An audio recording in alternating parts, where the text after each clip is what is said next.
vezes é justamente isso que impede você de entender algumas coisas um pouco mais profundas. E ali ele já começa com uma coisa muito interessante, assim, e é muito impactante, porque ele fala assim, ó, prisão emocional da mágoa, do rancor, de coisas guardadas ali no coração.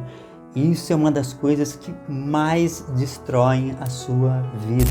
Se esse amor ele resolve muita coisa dentro da gente, eu te pergunto, se você aprendesse a acessar isso, como seria a sua vida?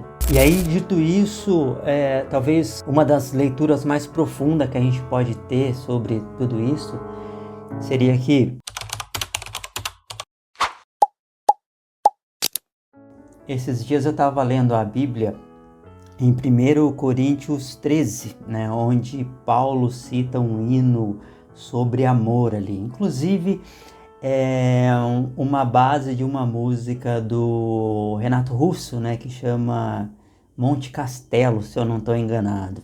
E cara, sinceramente, esse capítulo ele me fez enxergar o amor de um jeito completamente diferente do que eu sempre pensei e de um jeito que eu acho que as pessoas pensam também, tá?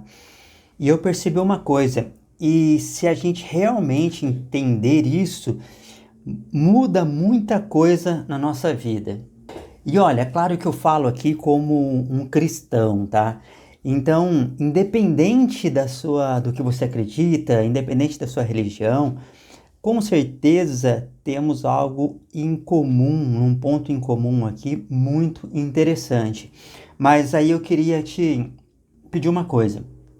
Tenta tirar agora esse viés religioso da parada. Tira a igreja, ou seja, aquela doutrina de quatro paredes, porque às vezes é justamente isso que impede você de entender algumas coisas um pouco mais profundas.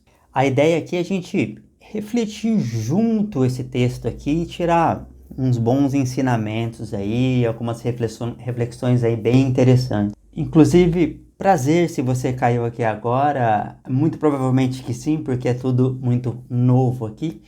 Meu nome é Ivan Oliveira, tem alguns anos que eu estudo desenvolvimento pessoal, base em psicologia, neurociência, ou seja, tudo que é comportamento humano, tudo que é autoconhecimento e principalmente eu aplico muito disso em mim e também em algumas áreas aí profissionais, tá? Mas uma coisa que eu mais gosto é conectar tudo isso com reflexões profundas aí sobre identidade, sobre consciência, com um bom ali pitaco ali de espiritualidade, de um jeito simples, e isso tem mudado completamente o modo que eu vejo a vida e descomplicando um pouquinho essa questão da complexidade que a vida é como um todo. Dito isso, vamos ali para o texto, vamos refletir um pouquinho sobre 1 Coríntios 13. Lembrando que eu não vou ler o texto inteiro aqui. Se você quiser agora nesse momento parar um tempinho, dar um pause aí, se quiser ler para depois ir identificando alguns pontos,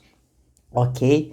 Se não, se você quiser ler depois, né, para pegar toda essa reflexão, ler o texto ali e depois juntando tudo que a gente refletia aqui, mas eu recomendo muito que leia depois, que acho que vai ser bastante interessante aí para aprofundar um pouquinho mais e realmente as coisas fazerem sentido, mas faça como você achar melhor. Então, por que o amor que a Bíblia fala ali não é só um sentimento? Na verdade, no pensamento bíblico ali, amor não é reduzido a uma paixão, uma emoção passageira, um apego, uma romantização. O amor dito ali, que é várias vezes citado, ele tem muito a ver com a essência, né? Tem a ver com ação, com entrega, com presença, com compromisso, principalmente verdade e união. E isso muda tudo, né? A gente vê por esse outro lado. Porque ali em 1 Coríntios 13, Paulo ele usa uma palavra específica em grego que é ágape. E é muito importante a gente entender isso. Por quê? Porque existem várias maneiras, né, várias palavras, né, que vêm lá do grego que diz sobre amor. Então, por exemplo, nós temos ali o eros. Eros é um amor que é mais relacionado à paixão, é desejo. tem acho que filia, alguma coisa assim, que é mais relacionada à amizade, mais uma questão de afeto. E ágape, né, que é o que é citado por Paulo, a forma que ele diz sobre amor na Bíblia, tem muito a ver com aquele amor divino, uma doação, um amor muito mais profundo, certo? Ou seja, então ele está falando sobre esse amor que vai muito além ali de uma emoção, né? Que é parecido com uma paixão, um bem-estar, alguma coisa do tipo assim. E ali ele já começa com uma coisa muito, muito interessante, assim, e é muito impactante, porque ele fala assim, ó, sem amor, até a espiritualidade perde o valor. Ou seja, mesmo com dons, com conhecimento, com fé, com sacrifícios, com religiosidade, sem o amor, nada seria. Cara, isso é gigantesco, porque Paulo está falando que o amor ele é muito superior ali do que as manifestações, as coisas, o agir espiritual. É acima de tudo. Ou seja, nada do que você faz, do que você expressa, se não tiver esse amor por trás como base, de nada valeria, de nada seria. E aí a gente vai entender aqui algumas características que eu anotei aqui sobre o amor. Então ele fala aqui, ó, o amor é paciente, ou seja, o amor ele respeita processos, né? Ele não tenta controlar tudo imediatamente.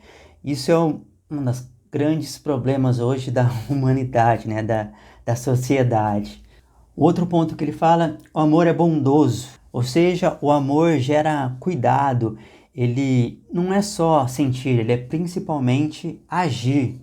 O amor não inveja, ou seja, o amor ele não precisa diminuir o outro para poder existir. O amor não se vangloria, ou seja, não busca superioridade. O amor não se orgulha, ou seja, não tem aquele ego inflado ali que não tem nada a ver com amor profundo.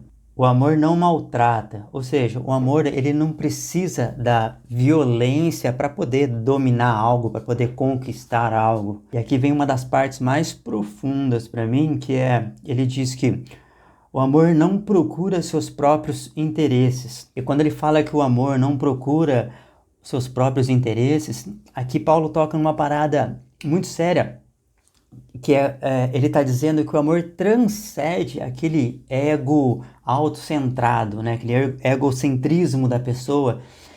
E assim, calma, porque isso não significa que não ter limites saudáveis. O ego faz parte de nós e a gente precisa, mas não é aquele ego muito centralizado. O amor, ele é maior que isso. Na verdade, significa que o outro deixa de ser ali um instrumento do meu desejo, da minha carência, ou senão da minha validação. E depois ele fala, o amor não se ira facilmente. Ou seja, o amor não vive de forma muito reativa. O amor não guarda rancor.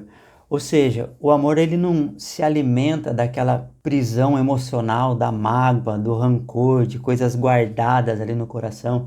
Isso é uma das coisas que mais destroem a sua vida. O amor não se alegra com a injustiça. Na verdade, porque amar não é também aceitar tudo calado. Existe verdade sem amor e existe o amor sem verdade. E Paulo ali, ele une os dois mundos. E aqui vem uma parte sensacional que ele fala, tudo sofre, tudo crê, tudo espera, tudo suporta. E isso não significa você aceitar, por exemplo, alguns certos de abuso ou qualquer tipo de abuso. A ideia aqui de tudo sofre, tudo crê, tudo espera e tudo suporta tem muito a ver com perseverança, tem a ver com fidelidade, tem a ver com profundidade relacional, tem a ver com permanência. E se a gente trouxer isso para uma interpretação mais psicológica, cara, nesse texto de 1 Coríntios 13, parece quase que a descrição de uma pessoa ali emocionalmente super controlada. Uma pessoa que não sente ali a necessidade constante ali de validação, sem competição, sem narcisismo, sem aquela reatividade excessiva, né? Hoje a gente vive num mundo de que tudo é reativo, né?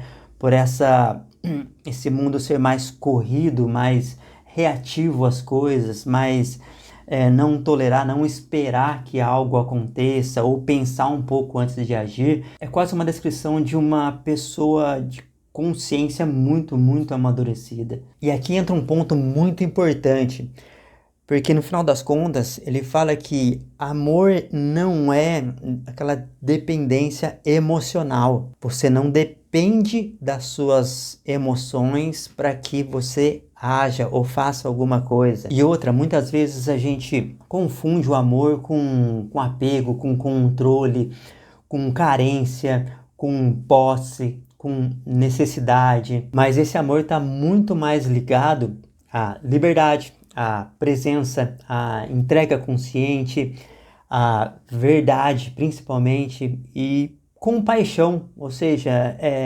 entender o todo. E aí, dito isso, talvez uma das leituras mais profundas que a gente pode ter sobre tudo isso seria que o amor ele rompe, né, todo o ego, porque tudo que a gente falou aqui seria do nosso ego, né, tudo para si mesmo. É como se o amor rompesse todo esse ego, porque sempre o ego vem de eu primeiro, é minha vantagem, é o meu controle, é a minha validação, mas aí entra o amor que quebra tudo isso. E talvez seja por isso que, se a gente olhar para diversas religiões, o budismo, enfim, diversas religiões, eles falam muito que o amor é participar ali da sua própria essência humana mais profunda. Agora sim, pensa comigo, se esse amor ele resolve muita coisa dentro da gente, nas dificuldades, nos relacionamentos, na ansiedade, nos medos, na forma como enxergamos nós mesmos, eu te pergunto, se você aprendesse a acessar isso, como seria a sua vida? Como você lidaria com as pessoas, com as suas dores, com seus desafios? Muito provável que talvez você não tenha pensado muito nisso até agora. Porque talvez o problema seja justamente que a gente tenta resolver tudo olhando só para o que está lá fora, sempre buscando ferramentas externas, respostas externas, uma validação externa, mas algumas coisas só começam a fazer sentido quando você começa a olhar realmente para dentro. E é claro que desafios, problemas sempre vão existir.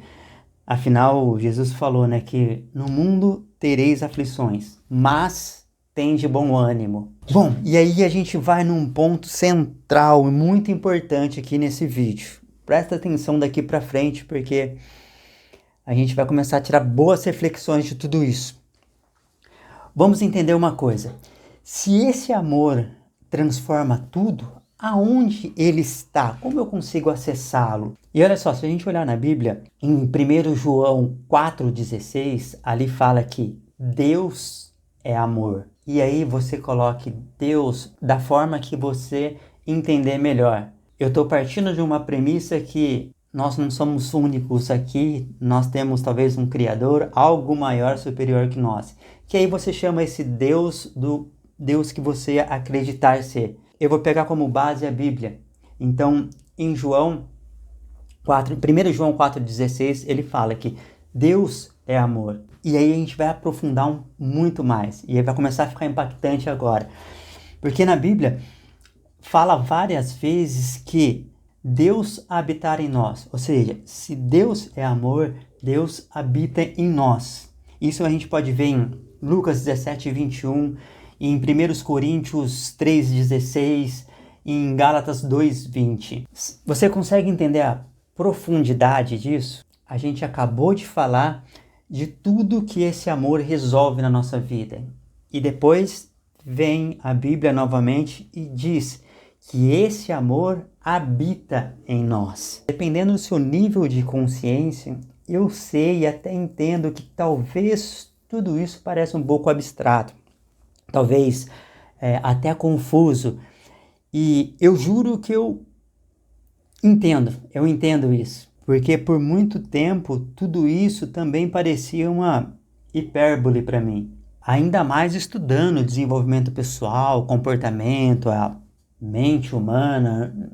É como se sempre tivesse que buscar o que fazer, ler livros sobre aonde que está o segredo de algo, por onde que é, quem resolve isso. Mas aí eu cheguei num ponto e comecei a perceber uma coisa. A gente passa a vida inteira olhando para fora. E talvez seja necessário fecharmos um pouco os olhos e olharmos para dentro, para de fato realmente acessar algo dentro de nós. E por que disso? Tem uma frase que eu gosto muito que diz: a verdadeira viagem de descoberta não consiste em procurar novas paisagens, mas em ter novos olhos. Tem uma outra que fala exatamente o seguinte: a caverna que você teme entrar guarda o tesouro que você procura. Tem uma frase do Carl Jung: o privilégio de uma vida é tornar-se quem você realmente é. E abrindo um parênteses aqui, que é exatamente por isso que nos próximos vídeos desse canal vai ser em torno de identidade, de consciência, de autoconhecimento, de transformação interna. E como eu disse, é algo que depois de procurar tanto lá fora, eu entendi que você tem que procurar dentro. Existe uma frase que é muito clichê, que diz o seguinte: ser para ter. E, sinceramente, isso é a pura verdade. Mas o problema é que muitas pessoas não entendem realmente o que é ser. Então já se inscreve aí, não só para assistir os vídeos, mas principalmente para a gente sempre estar trocando uma ideia aí nessa busca, nessa jornada e nessa caminhada juntos. Mas continuando, e presta muito atenção aqui, ó. Nós vimos antes então que Deus é amor, está escrito em João 4,16. E nós conhecemos e cremos no amor que Deus tem por nós. Deus é amor.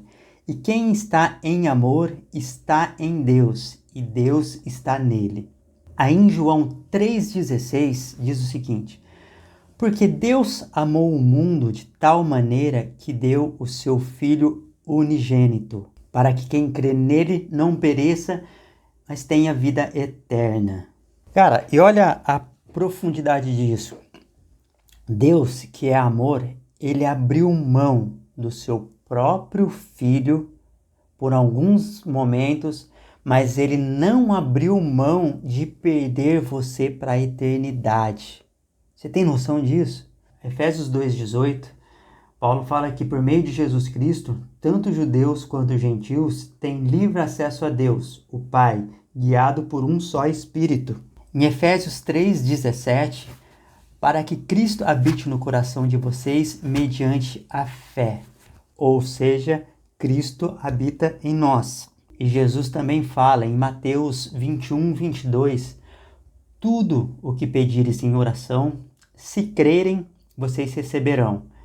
Em João 15:7, Jesus fala, se permaneceres em mim e minhas palavras permanecerem em vocês, pedirão o que quiseres e lhes será concedido. Ou seja, existe então uma conexão profunda aqui entre tudo que nós falamos. E talvez para alguns aqui que estejam ouvindo isso, tenha explodido a cabeça de entendimento. Para outros tenha sido do tipo, caramba, eu nunca tinha pensado desse jeito. E talvez para outros não esteja fazendo sentido algum. E está tudo bem. Mas aí eu queria só te pedir uma coisa. Guarda isso como se fosse ali uma peça num mosaico. Imagina um mosaico e pega tudo que você ouviu aqui e coloca como se fosse uma peça ali no mosaico. Não precisa aceitar tudo agora, só deixa essa peça aí. Talvez em algum outro momento outras peças vão aparecendo e ali tudo começa a montar e fazer um certo sentido e as coisas começam a se encaixar. Agora presta muita atenção. Para você que entende tudo isso faz sentido, mas sente aquela dificuldade de acessar esse amor, talvez você pense, eu não sinto merecedor, e talvez isso aconteça porque você olha para os seus erros, para o seu passado, para as suas angústias, ou porque talvez você se compare com outras pessoas. Mas deixa eu te falar uma coisa importante. Será que você não está querendo ser perfeito demais só para depois se sentir digno de receber esse amor?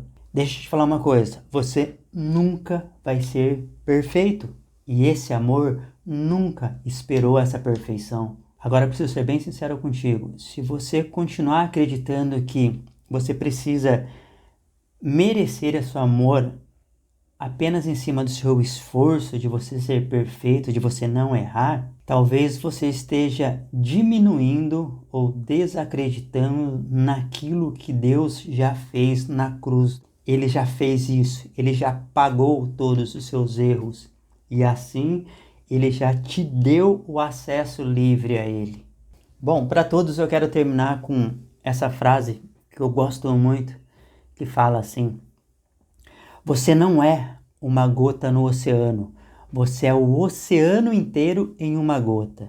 Obrigado de coração por você ter ficado até aqui, espero que tenha gostado muito, espero que tenha conseguido ter passado esse sentimento para você. Espero também que tenha feito de alguma forma um sentido para você tudo isso. E se fez sentido, lembra de se inscrever aqui nesse canal para a gente trocar mais ideias sobre isso.